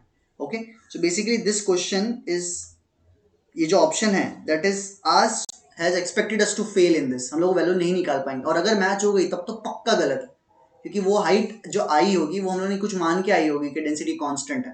ठीक है, जो कि ट्रू नहीं है। एक बार कैलकुलेट करके देखते हैं हम लोग। ऊपर की डेंसिटी लेते हैं 0.1 आई थी, यस। सो रो जी एच 0.1, जी का वैल्यू 10 और ये हाइट का वैल्यू आ रहा है plus half rho V square, ऊपर का 0.1 और ऊपर की वेलोसिटी कितनी आई हम लोग को 20 आई थी, 20 का स्क्वायर। सॉल्व करते हैं। 600 माइनस 150 इज 450 प्लस 40 का स्क्वायर 1600 और 160 आ जाएगा यहाँ पे फैक्टर। और इधर से कौन सा टर्म आ रहा है माइनस करके, 20 का स्क्वायर 400, 400 मतलब 0.1 के साथ 40, 40/2 इज 20, सो 20 इधर और यहाँ पे हम लोग को सिर्फ h बचता है। ठीक है, करते हैं सॉल्व इसको हम लोग। 450 प्लस 160 कितना होगा, या फिर डायरेक्ट 140 लेते हैं। 450 प्लस 140 इज 590 मीटर आ रहा है h का वैल्यू। तो उन्होंने ऑप्शन में जो दिया हुआ है 590 ही दिया हुआ है, तो एग्जैक्ट मैच हो गया। तो ये this is not correct. Okay, तो बर्नौलीज प्रिंसिपल आप लगा भी नहीं सकते यहाँ पे, डेंसिटी वेरिएबल है, उसके लिए जरूर एक अलग डेरिवेशन लगेगा थ्रू आउट द डेंसिटी जो चेंज हो रही है। Okay, so this question is basically थोड़ा सा फ्लॉड है, इसके अंदर आपको ये ऑप्शन टिक नहीं करना है। क्वेश्चन नंबर 12 पे जाते हैं। 3 plane mirrors forms an equilateral triangle, है ना। इक्विलैटरल ट्राइंगल दे रखा है, 3 मिरर है अंदर से, एक जगह से लाइट को एंटर करा रहे हैं वो लोग, एल डिस्टेंस पे आप दिख रहे हैं, स्मॉल एल, और capital is the side of the triangle. और आपको 4 ऑप्शंस दिए हुए हैं, let us go through them. पहला option, this like an trial and error, आपको हर ऑप्शन के हिसाब से चलना पड़ेगा यहाँ पे भी। The ray of light comes out for theta equal to 30 degree for 0 between, मतलब कहीं पे भी हो सकता है वो होल, बट अगर थीटा का वैल्यू 30 डिग्री है तो इट विल कम आउट। तो कंफर्म कर लेते हैं एक बार। तो ऊपर के एंगल 60 डिग्री है, अगर ये 30 डिग्री है तो मतलब ये जो एंटर कर रही है लाइन और ये जो अपनी साइड्स है वो पैरेलल तो नहीं है, बट लेकिन अगर ये एंटर करती है कहीं पे लेट्स से ऐसे, और अगर मैं यहाँ पे परपेंडिकुलर बनाता हूँ ऐसे, समझो बना दिया ऐसे। Okay, if this is 30 degree then this must be 30 degree, then this must be 60 degree, तो ये 90 डिग्री हो गया। तो बेसिकली ये जो नॉर्मल बनाने की कोशिश कर रहा था ये वो खुद ही है। Okay, so light will be entering at 90 degree. तो जब भी प्लेन का वो 90 डिग्री पे हिट करता है, मतलब एंगल ऑफ इंसिडेंस 0 डिग्री बोलेंगे, तो उधर से रिट्रेस कर जाएगा ना रास्ता, तो डेफिनेटली बाहर आएगा for theta equal to 30 degree. तो this is absolutely correct, A option. There is an angle for L is equal to L/2 at which the ray of light will come out after 2 reflection। ठीक है, तो कोई ना कोई ऐसा एक angle है जो L/2 के ऐसा बीच में होगा, L/2 और राइट के बीच में होगा, such that the ray will come out after 2 reflection. अगर हमें 2 रिफ्लेक्शन के बाद अंदर भेजना है तो मैं आपको एक दूसरा केस बताता हूँ। ठीक है, लेट द एंगल, हो सकता है कि सरफेस के पैरेलल एंटर करे। अगर मैं 60 डिग्री लेता हूँ तो साइड्स के पैरेलल एंटर करेगा ये, तो ये ऐसा जाएगा अंदर इधर। ठीक है, तो this will B 60, this will B 60 और दिस विल बी 60, तो इक्विलैटरल ट्रायंगल अंदर भी बन गया छोटा सा। ओके, और रिफ्लेक्शन होके ना ये कैसा जाएगा, इधर आया ऐसे, this is how much 30 degree, तो 30 डिग्री पे फिर से चला जाएगा। तो आप देखोगे ना 60, 30 और 30 कितना आ गया, 120 डिग्री हो गया ना टोटल। तो 120 डिग्री मतलब ये ऐसा चला जाएगा, ऐसा रे, दिस विल बी 30। आप कंफर्म कर सकते हो 60, 30, 30, 120 इधर हो गया और ऊपर बचा 60, तो this will be travelling horizontal. तो ये कंफर्म किया हमने। तो एक अच्छा रे डायग्राम बना लेता हूँ मैं हटाने के बाद। जब हमने कंफर्म कर लिया है कि after first reflection this will B horizontal, ये ऐसा गया और फिर ये इधर जाएगा ऐसे, इधर ये ऐसे हिट करेगा, इधर ये ऐसा जाएगा और फाइनली ऐसे ये एग्जिट कर जाएगा। ठीक है, सो दिस इज पॉसिबल। अभी उन्होंने बोला सिर्फ 2 रिफ्लेक्शन के बाद ऐसा हो सकता है क्या? फाइन, ऐसा कब होगा? जब आपका जो होल है ना वो एग्जैक्टली L/2 पे होगा। तो अगर होल एग्जैक्टली बीच में है, ये एग्जैक्टली यहाँ पे होल है, तो ये रे ऐसा जाएगी, एक रिफ्लेक्शन ऐसा एंटर करेगी और इधर से वापस बाहर आ जाएगी। So second option is absolutely correct. Okay, I hope this part is clear to you guys, ये वाला। Okay, third, the ray will never come out for angle 60 degree for L = L/3। तो 60 डिग्री पे हमने निकाला तो सही है, तो ये गलत है third option. The ray of light will come out for 60 degree after 6 reflection. गिन लीजिए, 1, 2, 3, 4, 5, सिर्फ 5 रिफ्लेक्शन के बाद ये बाहर आ रहा है। छठा तो रिफ्लेक्शन नहीं है, छठे वाले पॉइंट पे तो बाहर ही निकल जाएगा। So that's why this option is also incorrect. Okay, next जाते हैं question number 13। 6 charges are placed around a regular hexagon. आपको दिख रहा है कि 6 चार्जेस है, हेक्सागन के थोड़ा बाहर है, 90 डिग्री यहाँ पे दिया हुआ है। जरा एक बार डिस्टेंस निकाल लो।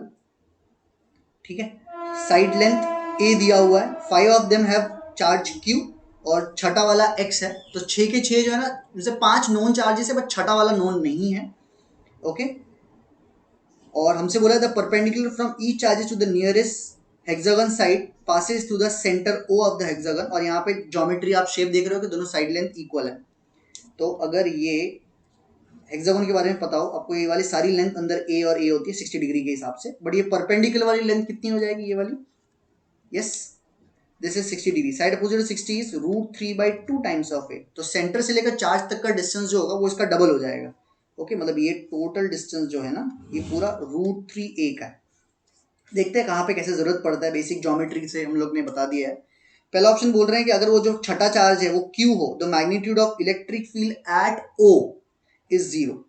ठीक है, तो हम लोग को बोला है अगर 6 के 6 Q charges, electric field centre पे 0 ही होगी ना, एकदम सिमेट्रिक स्ट्रक्चर है इसीलिए। सो दिस इज करेक्ट, सही है ना। 6 के 6 इलेक्ट्रिक फील्ड कैंसिल आउट कर देंगे, वेक्टर क्वांटिटी। फिर बोला अगर -Q हो तो चार्ज, तो इलेक्ट्रिक फील्ड का वैल्यू कितना आएगा? इन एनी केस ये तो एक दूसरे को कैंसिल कर ही देंगे, चार्ज अपोजिट में है ये। अभी अगर नीचे -Q रखा है तो प्लस की वजह से भी इलेक्ट्रिक फील्ड नीचे ही होगा सेंटर पे, और माइनस की वजह से भी उसके टूवर्ड्स यानी कि नीचे ही होगा, यानी कि 2 times of electric field. B option में 2 times of electric field. Single का कितना है उनको आंसर देखते हैं, एप्सिलॉन नॉट के टर्म्स में चाहिए। हाँ, तो 1/4πε0 Q डिवाइड बाय डिस्टेंस पूरा है √3a का स्क्वायर। सो 2 और ये 4 कैंसिल करो जरा, कितना आएगा? 2 बचेगा, और नीचे √3 का स्क्वायर इज 3, 3 2 6 का फैक्टर आ जाएगा। Q divide bye 6πε0a²। तो चेक कर लेते हैं, यही दिया है। हाँ बिल्कुल, तो बी ऑप्शन इज करेक्ट।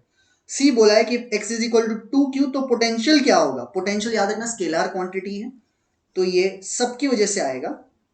अगर यहाँ पे 2q दिया हुआ तो टोटल 7 चार्जेस हैं, तो सी ऑप्शन के हिसाब से 7 times of 1/4πε0 Q divide by बस r आता है, तो √3a। तो फैक्टर क्या आया है? 7/4 √3 का फैक्टर आ रहा है, और वही उन्होंने दिया हुआ है। ठीक है, डी ऑप्शन। अगर x -3q है तो पोटेंशियल भी ऐसा नेगेटिव हो जाएगा, ऐसा वो बोल रहे हैं। ये जरूरत भी नहीं है निकालने का, क्योंकि अगर ये -3q हो भी जाता है, ठीक है, तो -3q, ये +q, ये +q और ये +q रैंडम ले रहा हूँ, ये तो एक दूसरे को कैंसिल आउट कर देंगे पोटेंशियल से, जितना नेगेटिव उतना पॉजिटिव कैंसिल। बट फिर भी ये दो पॉजिटिव q तो रह जाएंगे, तो पोटेंशियल नेगेटिव तो नहीं आएगा। So the fourth option is incorrect. Next question modern physics का है हमारे पास ये। ठीक है, तो binding energy of nucleus, sentence पढ़ लेते हैं। Binding energy of nucleons in a nucleus. तो आपको पता है न्यूक्लियॉन्स मतलब अपने प्रोटॉन्स न्यूट्रॉन दोनों होते हैं, प्रोटॉन न्यूट्रॉन ऐसे। ठीक है, they are affected by pairwise Coulomb repulsion, यानी कि किसी भी दो चार्जेस के बारे में मैं बात करूं, है ना, या अगर एक न्यूट्रॉन और प्रोटॉन की भी बात करूं, पेयर लेता रहूं अगर मैं, तो वो सब कूलम को फॉलो करते हैं, उनकी energy at least. Assume that all the nucleons are uniformly distributed inside the nucleus. Let the binding energy of the proton be E and the binding energy of the neutron be EBN. Okay, so EBN neutron के लिए है और EBP protons के लिए है. Which of the following statements are correct? Okay, तो सबसे पहले तो हम लोग ये सी ऑप्शन पे ध्यान दे देते हैं, बिकॉज उसमें खाली इतना ही बताना है कि EBP बड़ा है कि EBN बड़ा है, क्योंकि सब्ट्रैक्ट करने पे एक पॉजिटिव आ रहा है. तो हम लोग को मालूम है कि neutrons are more strongly binded with each other. क्यों? बिकॉज प्रोटॉन्स जो है उनमें आपस में other than the attraction, nuclear attraction, electrostatic repulsion भी है. सो उनको रिमूव करना ज़्यादा आसान है, तो उनके लिए बाइंडिंग एनर्जी जो है बहुत कम है. Okay, so we know that for the proton वाला part binding energy itself is a negative term. Okay, तो binding energy of the proton जो होगी वो लेस होगी नेगेटिव में, और न्यूट्रॉन की भी वैसे ही होगी. आप उसको सब्ट्रैक्ट करके निकाल सकते हो.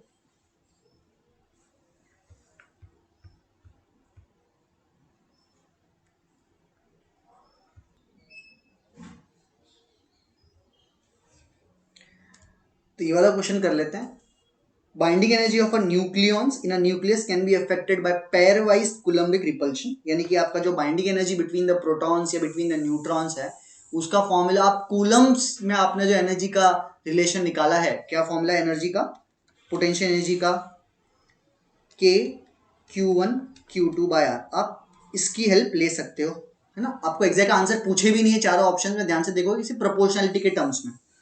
तो उन्होंने बोला है कि EBP और EBN are the binding energies for the respective proton and neutron. ठीक है, तो हम लोग को मालूम है कि प्रोटॉन में other than the nuclear attraction repulsion भी होता है इलेक्ट्रोस्टैटिक, इसीलिए it is much easier for a proton to break out. इसलिए बाइंडिंग एनर्जी जो प्रोटॉन की वो कम होगी न्यूट्रॉन से. जब आपको ये पता चलेगा कौन सा बड़ा है कौन सा छोटा है, तो उनका सब्ट्रैक्ट करने में प्लस आएगा या माइनस आएगा वो इजी हो जाता है बताना. सी ऑप्शन में फोकस करो, प्रोटॉन की एनर्जी माइनस न्यूट्रॉन की एनर्जी. तो हम अभी डिस्कस किया प्रोटॉन की कम होगी compare to neutron, because neutron में तो सिर्फ अट्रैक्शन ही है, इसलिए ये फैक्टर नेगेटिव आना चाहिए, बट उन्होंने बोला इज पॉजिटिव, इसलिए ये ऑप्शन इनकरेक्ट है. ठीक है, एनर्जी का जो हम लोग को पूछा है, there is a difference in energy is proportional to what, Z के टर्म्स में बताना है. तो हम लोग को मालूम है अगर मल्टीपल प्रोटॉन्स या मल्टीपल चार्जेस या एटम्स होते हैं, हर बार दो दो का फैक्टर लेना पड़ेगा, स्केलर क्वांटिटी ऐड करनी पड़ेगी.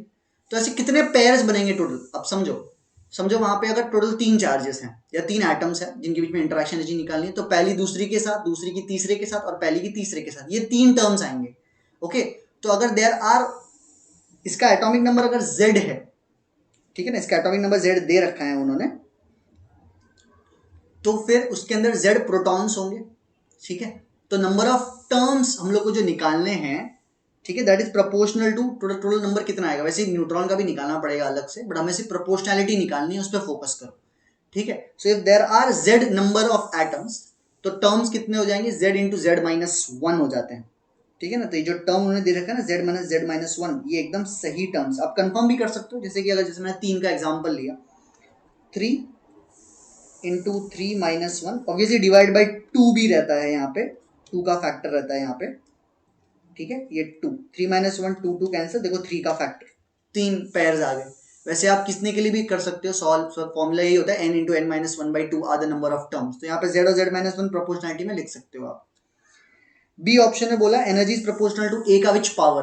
तो अगर आपको फॉर्मूला पता हो, radius is equal to R nought, radius of a nucleus, R nought A raise to 1/3 formula रहता है, मॉडर्न फिजिक्स में आपको मिलेगा ये फॉर्मूला. और energy inversely proportional to radius है, इसलिए A raise to minus 1/3 is absolutely right. तो बी ऑप्शन करेक्ट है. डी ऑप्शन बोलता है कि अगर nucleus undergoes a beta decay and emitting a positron, तो एक पॉजिटिव चार्ज डीके कर दिया तो खुद का चार्ज कम हो जाएगा, राइट. तो अगर चार्ज कम हो गया तो रिपल्शन भी कम हो जाएगा, इलेक्ट्रोस्टैटिक न्यूक्लियर अट्रैक्शन तो रहेगा ही, बट इलेक्ट्रोस्टैटिक रिपल्शन कम हो जाएगा ना. It will be more difficult to remove a proton, इसलिए बाइंडिंग एनर्जी विल इंक्रीज. तो यहाँ पे बोला है कि EB for the proton will increase if the it undergoes a positron emission. तो एकदम सही ऑप्शन है ये भी. तो सेक्शन 3 स्टार्ट करते हैं हम लोग. Section 3 is like match the column. सही किया तो +3, गलत किया तो -1. ओके, अदरवाइज 0 अगर अटेम्प्ट नहीं किया तो इन MCQs में लिस्ट 1 दिए हुए, लिस्ट 2 दिए हुए, हम लोग को सिर्फ मैच करना है अप्रोप्रिएटली. ओके, तो लेट्स स्टार्ट. पहला क्वेश्चन EMI बेस्ड है. एक छोटा सा कॉइल दिया हुआ है, आपको दिख रहा होगा, जिसका डायरेक्शन z डायरेक्शन में यानी k कैप में, और एक सोलेनॉइड दिख रहा होगा सिलिंड्रिकल शेप का, जिसके अंदर करंट एंटी क्लॉकवाइज है। तो राइट हैंड रूल से आपको मैग्नेटिक फील्ड का डायरेक्शन मिलेगा, जो n कैप वेक्टर दिया हुआ ना, वही डायरेक्शन मैग्नेटिक फील्ड का भी है। एक सोलेनॉइड की magnetic field mu naught ni होती है, इसके अंदर number of turns per unit length m दिया हुआ है, उसके हिसाब से हम लोग को सॉल्व करना है। ठीक है, तो लेट अस स्टार्ट। होगा ये कि जो मैग्नेटिक फील्ड, जो वेरिएबल मैग्नेटिक फील्ड है सोलेनॉइड की डायरेक्शन की वजह से, वो उस कॉइल में से पास होगी, and this changing magnetic flux will lead to induced EMF, और इंड्यूस्ड ईएमएफ से करंट आएगा और वो फिर टॉर्क एक्सपीरियंस करेगा। Current carrying coil magnetic field में टॉर्क एक्सपीरियंस करता है, हमें टॉर्क ही मैच करना है। ठीक है, तो स्टार्ट करते हैं, पहले फ्लक्स निकाल लेते हैं हम लोग। फ्लक्स का फॉर्मूला क्या रहता है? Flux is equal to B dot A होता है, isn't it? B dot A रहता है, राइट? तो B dot A magnetic area vector, तो आपको पता है के डायरेक्शन में, तो मैग्नेटिक फील्ड भी के डायरेक्शन में कोई तो कंपोनेंट होना ही चाहिए ताकि फ्लक्स मिले। तो अब चार ऑप्शंस देखिए, पहला वाला जे और के में है, दूसरे वाले में आई और जे है, तीसरे वाले में के है, चौथे वाले में भी के है, बस बी ऑप्शन में के नहीं है। ओके, इसका मतलब ये जो बी ऑप्शन का जो मैग्नेटिक फील्ड है, इसकी वजह से कभी फ्लक्स आएगा ही नहीं, तो टॉर्क तक तो पहुंच ही नहीं पाएंगे, यानी इसका आंसर, टॉर्क का आंसर 0 है। तो सेकंड का इस पी, चार ऑप्शन जाके देख लेते हैं एक बार। सिर्फ दो ही ऐसे ऑप्शंस हैं, ए और ये सी, जिसके अंदर सेकंड का पी आ रहा है, और उस ए और सी में देखोगे तो 1 सेम है, 3 सेम है, और 2 भी सेम ही आ रहा है। तो सिर्फ फोर्थ ही हमको सॉल्व करना चाहिए। फोर्थ का एक का टी दिया हुआ और एक का आर दिया हुआ। Let us try and solve only the fourth question, हमारा आंसर आ जाएगा।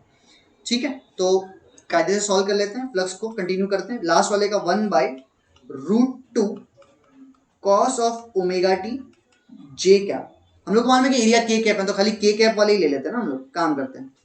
सीधा साइन ओमेगा टी ले रहा हूं मैं, साइन ओमेगा टी के कैप तो 1 हो जाएगा, और इनटू एरिया लिख रहा हूं मैं, और ये म्यू नॉट एन आई भी आएगा इसके साथ, right? Mu naught M I. ठीक है, तो ये फ्लक्स का फॉर्मूला हो गया हमारे पास, 1/√2 sine omega T area into mu not M I. ठीक है, इसको डिफरेंशिएट करेंगे, मैग्नीट्यूड निकालेंगे ईएमएफ का। EMF will be is equal to D phi by D T, यानी कि 1/√2 तो आएगा ही, साइन का differentiation cos of omega T हो जाएगा, एरिया आ जाएगा, और चेन रूल से ओमेगा भी बाहर आ जाएगा, म्यू नॉट एम इंटू आई। ठीक है, डायरेक्शन हम लोग पहले ही निकाल लेते हैं कि इंड्यूस्ड ईएमएफ का डायरेक्शन क्या होगा। तो फ्लक्स है साइन ओमेगा टी में, राइट? साइन का फंक्शन जो होता है ना, वो इंक्रीजिंग फंक्शन है। हम लोग को बोला रखा है टाइम जो है ना, π/6 ओमेगा दिया हुआ, यानी कि सब्स्टिट्यूट करेंगे टी का वैल्यू तो बेसिकली 30 डिग्री आ जाएगा। 30 डिग्री के बाद भी साइन के लिए तो इंक्रीज ही होने वाली है, यानी ऊपर जाता हुआ फ्लक्स विल इंक्रीज, ऊपर जाता हुआ फ्लक्स विल इंक्रीज, इसीलिए इंड्यूस्ड ईएमएफ का डायरेक्शन जो आएगा वो नीचे की तरफ आएगा। Are you following? नीचे की तरफ आने वाला है, मतलब जो ईएमएफ इंड्यूस का जो डायरेक्शन होगा वो फ्लक्स नीचे प्रोड्यूस करना चाहिए, अपोज करना चाहिए, राइट? तो इसलिए नीचे की तरफ हम लोग पहले यहाँ पे माइनस लिख देता हूं मैं, माइनस क्या आने वाला है हमारे पास, के क्या। Is this understood everyone? ठीक है, तो फ्लक्स ले लिया हम लोगों ने, साइन आ गया, उसको डिफरेंशिएट कर दिया हम लोगों ने, तो कॉस आ गया, और नेगेटिव का भी रीजन उन्होंने समझ लिया। इसको डिवाइड बाय रेजिस्टेंस कर दो पूरे इक्वेशन को, तो करंट आ गया। तो मैग्नेटिक मूवमेंट कितना आ जाएगा डायरेक्शन वाइज, आई इंटू एरिया, यानी ये पूरा का पूरा टर्म फिर से लिखना पड़ेगा हम लोग को, 1/√2, नेगेटिव भी लिख दो। कॉस में सब्स्टिट्यूट करोगे तो जैसा मैंने कहा cos 30 √3/2 का फैक्टर आ जाएगा, into A into omega mu not M I divide by R. इसका डायरेक्शन क्या है हमारे पास, के क्या, वो माइनस तो हमने पहले ही ले लिया ना बाहर। अब इसका क्रॉस प्रोडक्ट करना है मैग्नेटिक फील्ड के साथ, तो मैग्नेटिक फील्ड में जे और के कैप है, तो के कैप लेके तो फायदा नहीं, टॉर्क के लिए तो क्रॉस प्रोडक्ट के लिए जे वाला ही चलेगा, इसीलिए क्रॉस प्रोडक्ट करेंगे हम लोग। फाइन, तो क्रॉस में जे आने वाला है, तो जो जे लिख लेता हूं मैं इधर पहले ही, और इनटू ये पूरा टर्म फिर से 1/√2 का term, cos omega term, omega T फिर से उसमें सब्स्टिट्यूट करूंगा जब मैं टी का वैल्यू ना। ठीक है, अच्छा ईएमएफ का वैल्यू जो है उसको एक बार वापस एक बार देख लेते हैं, राइट? कॉस ओमेगा टी आ रहा है हम लोग को, हाँ ये भी सही है, omega cos omega T magnetic field में फिर से √3/2 का फैक्टर आ जाएगा, अग्री। और कौन से टर्म हम लोग को फिर से दिखने वाले हैं यहाँ पे, दैट्स इट। हाँ, म्यू नॉट एम आई फिर से दिखेगा, क्योंकि ये तो खाली एन का डायरेक्शन है ना, उसके साथ बी भी लगेगा ना मैग्नेटिक फील्ड। हाँ ठीक है, अभी तो सॉल्व करते हैं हम लोग। के क्रॉस जे क्या हो जाएगा, आई जे और ये K, k cross j will be minus I, तो minus minus will get plus, तो प्लस आंसर आने वाला है हम लोग को यहाँ पे, ठीक है। तो प्लस ये 1/√2 1/√2 मतलब हाफ, √3/2 मतलब 3/4 इंटू एरिया भी अगर हम लोग लें, एरिया एक बार ही कैसे आ रहा है ध्यान से देखते हैं अपन। ओमेगा चलो एक ही बार आएगा, म्यू नॉट दो बार आ रहा है square, M square R square, नीचे आर आ रहा है, एरिया दो बार आना चाहिए, जरा एक बार देख लेते हैं। एम का जो फॉर्मूला है उसके अंदर आई इंटू, हाँ magnetic moment I into area होता है ना, ठीक है ना। तो ये अच्छा हम लोग टॉर्क ही निकाल लिए थे यहाँ पे, okay. So this is torque, एक स्टेप पहले लिख देता हूँ, torque is M cross B, तो मैग्नेटिक फील्ड भी क्रॉस प्रोडक्ट में डाल दिया ना मैंने, एम निकाला।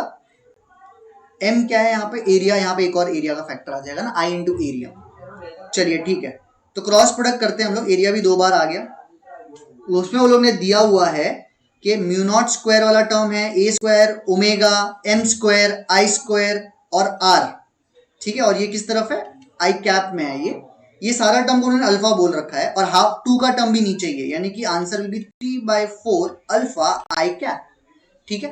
तो ऐसा ऑप्शन आपको कहां पे दिख रहा है फोर्थ वाले के लिए, सिर्फ एक आर वाला ऑप्शन है यहाँ पे, आर वाला ऑप्शन है यहाँ पे, तो यहाँ पे हम लोग का C will be your correct answer. I hope this is clear to you, okay. चलिए क्वेश्चन स्टार्ट करते हैं। ये क्वेश्चन मोशन इन प्लेन का है, ठीक है। इसके अंदर भी हमारे पास मैच द कॉलम एक साइड पे 4 हैं, पहले वाले में दो पार्टिकल दोनों सर्कुलर मोशन कर रहे हैं, दूसरे वाले में दोनों प्रोजेक्टाइल मोशन कर रहे हैं, तीसरे वाले में दोनों ऑसिलेट कर रहे हैं, और चौथे वाले में एक सर्कुलर और एक स्ट्रेट लाइन मोशन है। हम लोग को एक पर्टिकुलर टाइम के बाद, π/3 टाइम के बाद इनके बीच में रिलेटिव वेलोसिटी निकालनी है, ओके। तो पहला वाला जो सर्कुलर मोशन उसको देख लो हम लोग, ठीक है। तो ये दोनों 90 डिग्री पे हैं और यूनिफॉर्म स्पीड से घूम रहे हैं, ओमेगा 1 रेडियन पर सेकंड है, थीटा का वैल्यू 0 है, एक का थीटा का वैल्यू π/2 है, वो पोजीशंस बताते हैं खाली उसके, ठीक है।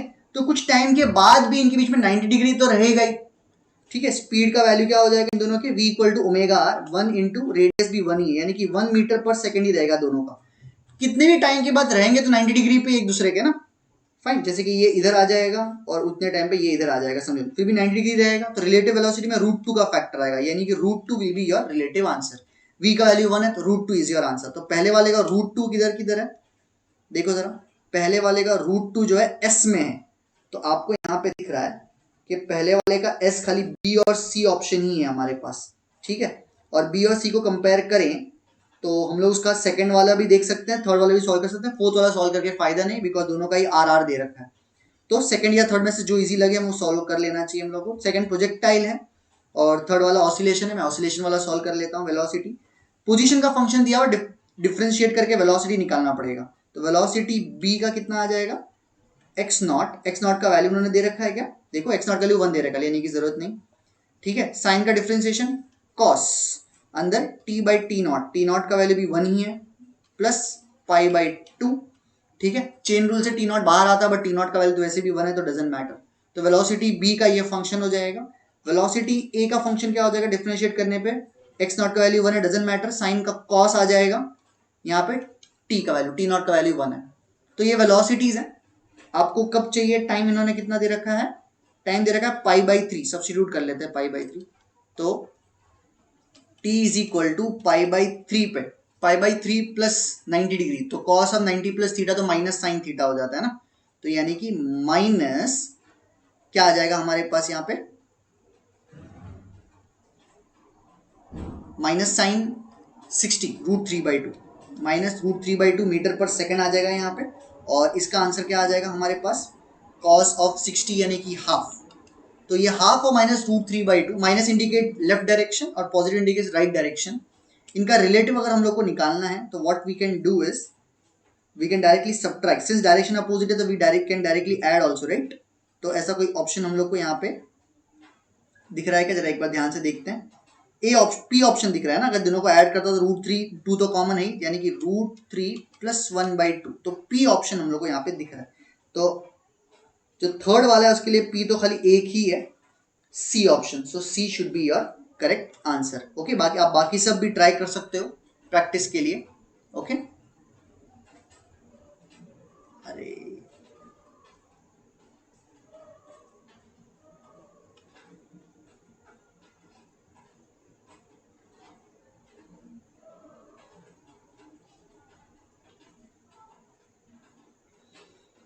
नेक्स्ट क्वेश्चन स्टार्ट करते हैं। तो नेक्स्ट क्वेश्चन थर्मोडायनेमिक्स पे बेस्ड है, ठीक है। यहाँ पे भी 4 क्वेश्चंस आपको एलएचएस में दिखेंगे, उसके करस्पॉन्डिंग लिस्ट 2 में आपको आंसर्स निकालना है। वेरियस प्रोसेस के लिए अलग अलग है। यहाँ पे अगर यहाँ पे मैं ऑप्शंस पहले देख लूँ तो देखोगे कि पहले क्वेश्चन के जो चारों ऑप्शन है वो अलग अलग है, तो आप खाली पहला क्वेश्चन सॉल्व कर लोगे ना तब भी आ जाएगा आंसर। ओके, तो पहला क्वेश्चन क्या है, 10⁻³ kg of water at 100 degree Celsius is converted into steam. तो स्टेट चेंज हुआ है, ठीक है। तो आप, और उसमें बोला हुआ है कि प्रेशर 10⁵ पास्कल है, वॉल्यूम चेंज हुआ है -6 से -3 मीटर क्यूब, है ना। मतलब -6 तो बहुत ही कम होता है और -3 बहुत ज्यादा होता है comparatively. In the process latent heat दे रखा है, हम लोग को इन चारों में निकालना है डेल्टा यू, इंटरनल एनर्जी में क्या चेंज है। तो स्टेट जब चेंज होता है तो इंटरनल एनर्जी दोनों टाइप से देखना पड़ता है, ठीक है। तो एक तो Q कितना अमाउंट ऑफ एनर्जी इसमें लगा, यानी कि M इंटू एल लगा हमारे पास, कितना आ जाएगा मास 10⁻³ kg ऑफ वाटर है, और लैटेंट हीट कितना दे रखा है उन्होंने 2250 किलो जूल, यानी कि 10⁻³ जूल पर केजी सेट, ये कैंसिल हो गया। तो यानी कि 2250 joule is the energy which is required for this process. Okay, और पूरे में वर्क कितना लगा है वो हम लोग निकाल लेते हैं। Work is equal to P delta V लगा सकते हो आप। P का वैल्यू दे रखा है 10⁵. चेंज इन वॉल्यूम में 10⁻⁻6 को इग्नोर कर दो, बहुत छोटा है, सीधा 10⁻³ लिख दो, ठीक है। तो ये P डेल्टा V प्रेशर 10⁵ है, और ये मैंने यानी कि ये 100 आ जाएगा, 100 जूल्स, ठीक है। Since there has been a expansion, इसलिए वर्क पॉजिटिव लिखा हुआ है मैंने। इन दोनों को सब्ट्रैक्ट करेंगे तो डेल्टा यू आ जाएगा ना, फर्स्ट लॉ ऑफ थर्मोडायनेमिक्स। तो डेल्टा यू क्या कहता है, 2250 माइनस 100 इज 2150, और ऑप्शंस अप्रोक्सीमेटली भी उन्होंने बोला है, तो 2.15 किलो जूल के सबसे नजदीकी एक ही आंसर है 2 किलो जूल। सो पहले वाले का P यानी कि C ऑप्शन इज करेक्ट। अगर आपको क्रॉस चेक करना है, कंफर्म होना है कि श्योर होना है कि सही है कि नहीं है, तो आई वुड सजेस्ट कि आप जो है फोर्थ वाला ट्राई करें, क्योंकि isobaric process is easier. Third वाला जो है वो एडियाबेटिक प्रोसेस पे बेस्ड है, और सेकंड वाला भी आइसोबारिक पे बेस्ड है, लेकिन यहाँ पे उन्होंने जो है ना टेम्परेचर अलग रिलेशन दिया हुआ और ये अलग रिलेशन दिया हुआ। लेकिन फोर्थ वाले में आपको डायरेक्टली उन्होंने क्या दिया हुआ, 3 moles of diatomic gas whose molecule can vibrate is given 9 kilo joule, यानी Q दे रखा है। तो हम लोग को ये पता होना चाहिए कि डायरेक्टली Q, U, W इन तीनों में रिलेशन होता है। अगर आपको मोनो डाई ट्राई पहले से पता है आइसोबारिक प्रोसेस में, तो this will be easier, you can try, ठीक है। This is probably the last question. Yes, ray optics पे बेस्ड है ये क्वेश्चन, ठीक है। इसके अंदर भी 4 डायग्राम दे रखे हैं, सब मल्टीपल लेंसेस वगैरह के हैं। ओके, 4 ऑप्शंस अगर मैं देखूं यहाँ पे, तो पहले वाले के थोड़े PP मैच हो रहा है, सेकंड वाले के RPTS, सेकंड वाले के चारों अलग अलग है। तो हम लोग सेकंड अगर सॉल्व कर लेंगे तो विल बी ओके, हम लोग का आंसर आ जाएगा। तो सेकंड सॉल्व कर लेता हूँ मैं। दिया हुआ है इसके अंदर लेंस दिया हुआ है कॉन्वेक्स लेंस +10, और एक कॉनकेव लेंस दिया हुआ -10 का। ऑब्जेक्ट रखा हुआ है 20 सेंटीमीटर पे, तो आप यूज करेंगे, हमें पता है 1/v minus 1/u is equal to 1/f होता है। तो 1/v is equal to 1/u plus 1/f। तो मैं v का फॉर्मूला यूज कर सकता हूँ uf divide by u plus F. So this is the formula which we are going to use, v is equal to uf divide by u plus F. पहले वाले lens के लिए let us start. v is equal to u कितना दिया -20, right, लिखता हूँ बराबर से -20, फोकल लेंथ +10, इन दोनों का एडिशन भी -10, ठीक है। तो v का वैल्यू क्या आ जाएगा, ये 10 तो कट गया, माइनस माइनस भी कट गया, 20 सेंटीमीटर राइट साइड पे आया, +20 सेंटीमीटर, ठीक है। तो पहले वाले लेंस से जो इमेज बनेगा वो यहाँ पे कहीं पे बनेगा, यानी कि this distance will be 15 centimetre हो जाएगा, बिकॉज वो टोटल 5 सेंटीमीटर उधर चला गया ना। तो सेकेंड वाले लेंस के लिए u का वैल्यू इज +15 सेंटीमीटर। तो v का वैल्यू कैसे निकालेंगे, uf यानी कि 15, f का वैल्यू -10, इन दोनों को ऐड करोगे तो +5 आ जाएगा। 5 into 3 which will equal to -30 centimetre. Minus मतलब लेफ्ट साइड पे फॉर्म हो रहा है, ये -30 सेंटीमीटर अगर हम लोग को चाहिए, एक बार कंफर्म कर लो, यस -30 चाहिए अगर, तो यानी कि 25 सेंटीमीटर लेफ्ट साइड पे चला गया ना। या फिर आप बोल सकते हो सेकंड लेंस से ही -30, तो ऐसा कौन सा ऑप्शन है जरा एक बार देखो। फाइनल इमेज पहला P पढ़ रहा हूँ 7.56 नहीं, सेकंड वाले में 60 centimetre from the lens two, third वाले में final image is formed at 30 centimetre on the left side of lens two, एकदम सामने ही था ये वाला। तो सेकंड का हम लोग का जो आंसर है वो R आ जाता है, which is option A। Okay, so here are all the solution. Okay, I hope this all is clear. अगर किसी क्वेश्चन में भी कहीं पे भी कोई प्रॉब्लम है, मिस्टेक है, तो do let me know in the comment section. Okay. All the best. Thank you.